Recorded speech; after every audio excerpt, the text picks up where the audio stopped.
When you look back on the year you've had, do you see what you've created or only what you didn't get or you didn't do?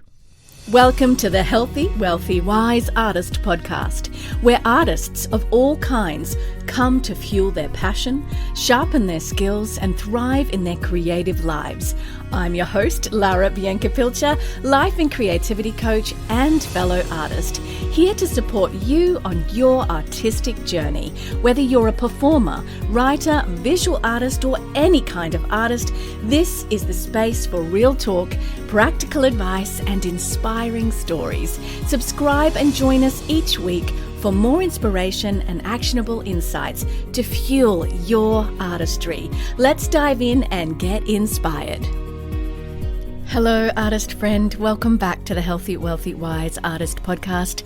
I'm Lara Bianca-Pilcher, life and creativity coach, performer, author of an upcoming book, Creative Soul Like You. And the book is called Audacious Artistry, Reclaim Your Creative Identity and Thrive in a Saturated World. And you can grab that now in the show notes or at larabiancapilcher.com. It's on my homepage, or head to larabiancapilcher.com/book. This episode's really important because we're talking about something tender, how to do a year-end reflection as an artist without using it as proof that you've failed. Now, if you're a dancer, an actor, a singer, a writer, a visual artist, or any creative soul, and your brain is already making a list of everything you didn't do this year, this episode's for you. Before I dive in, if you haven't already, leave a review, and if this podcast is something you listen to regularly and is helping you as an artist, I would love it if you could leave me 5 stars on the platform you're on.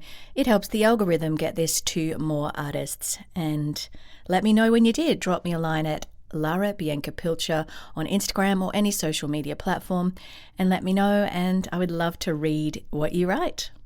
So, let's start with an honest version of what happens for most artists around this time of year.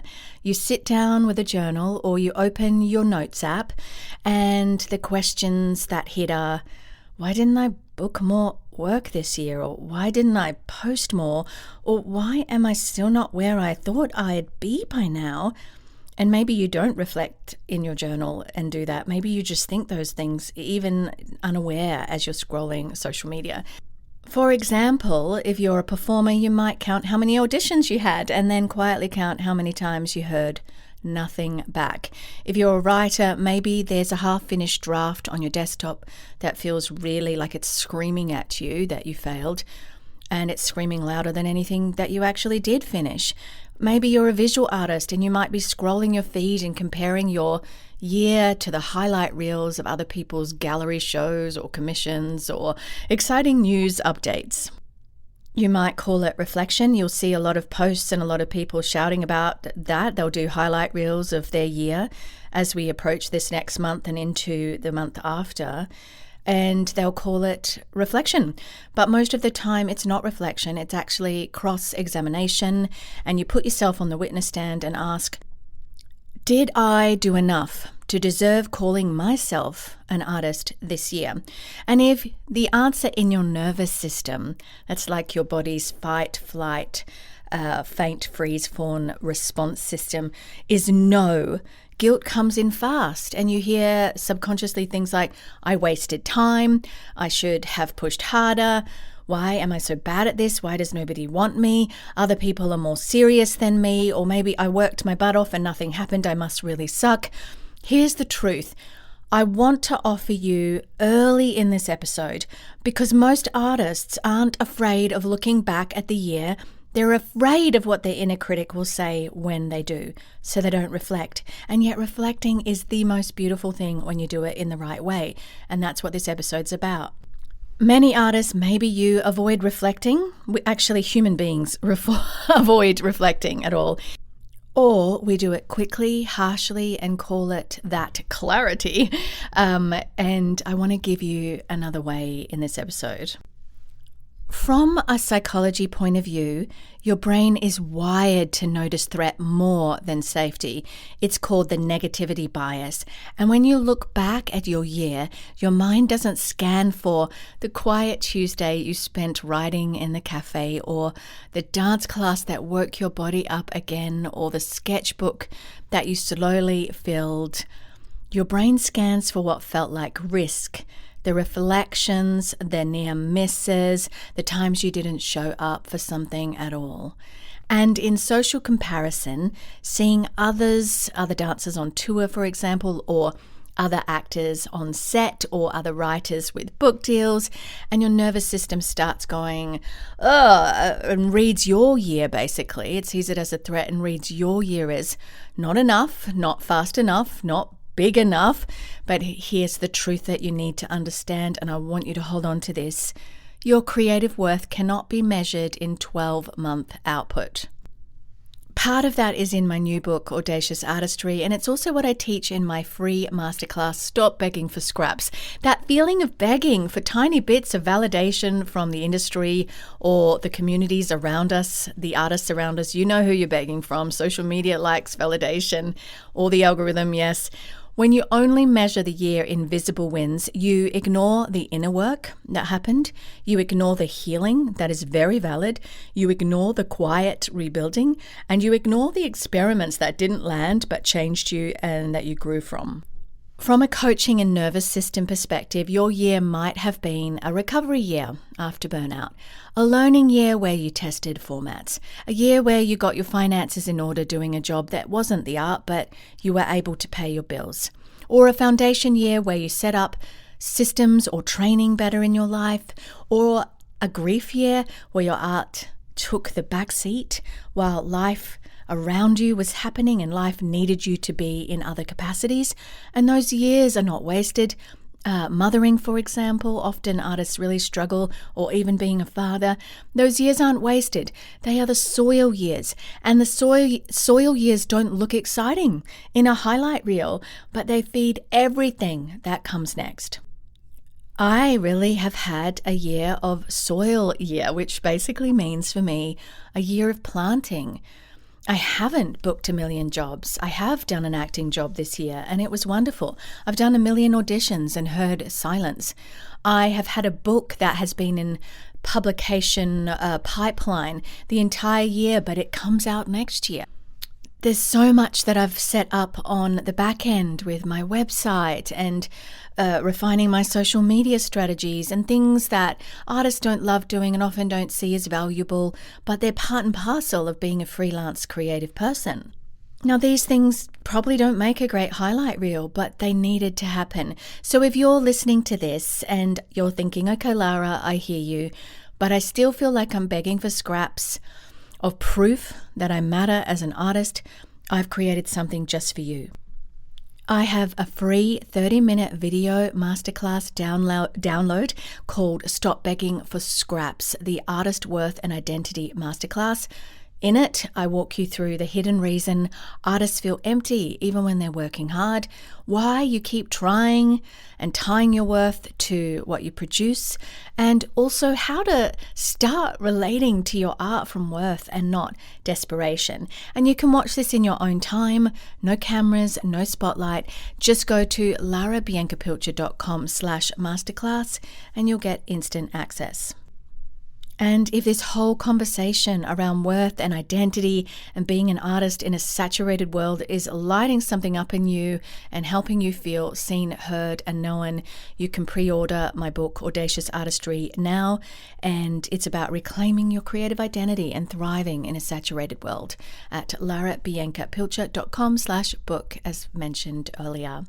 So, how do we actually do a gentle year-end reflection? I want to give you a simple 3-part framework. I use this to journal, or you can use it to journal. You can use it on a walk or with a cup of tea or coffee, whatever your drink of choice is on a cold day like it is over here right now in Atlanta, Georgia. So instead of asking, did I do enough this year? Ask, what kind of year was this for my artist self?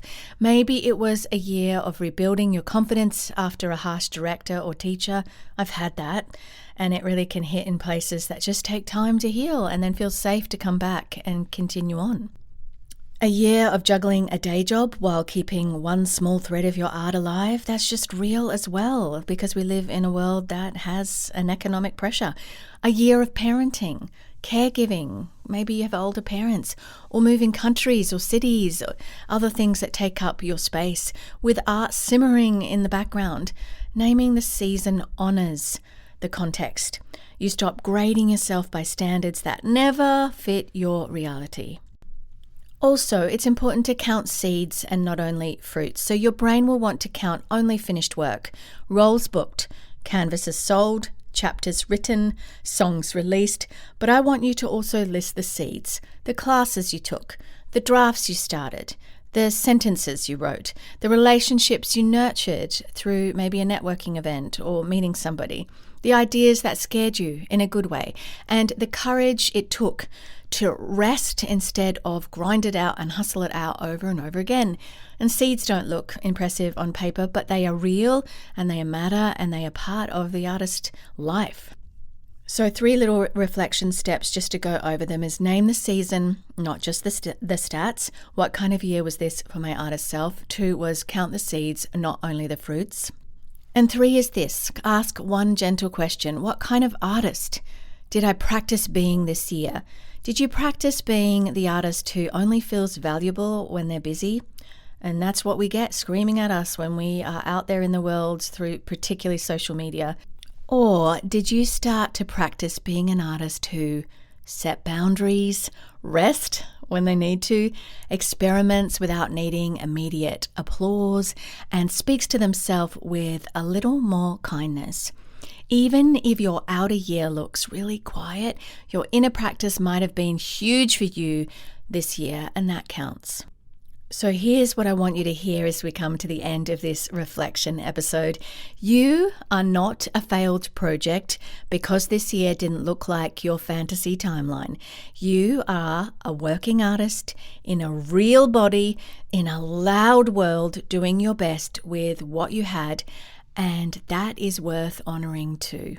So this week, take for your creative spark, the little challenge I give you in every episode each week, take 15 minutes, put a timer on, to write a gentle year in review with these 3 questions. What kind of year was this for my artist self? 2, what seeds did I plant even if no one saw them? And 3, what kind of artist did I practice being? And there's no grades, there's no guilt, there's just reflection and truth just for you. Thank you for spending time with me in this episode, and if it softened something in you and helped you feel seen and heard, you might love the free masterclass, Stop Begging for Scraps, the Artist Worth and Identity Masterclass at larabiancapilcher.com/masterclass.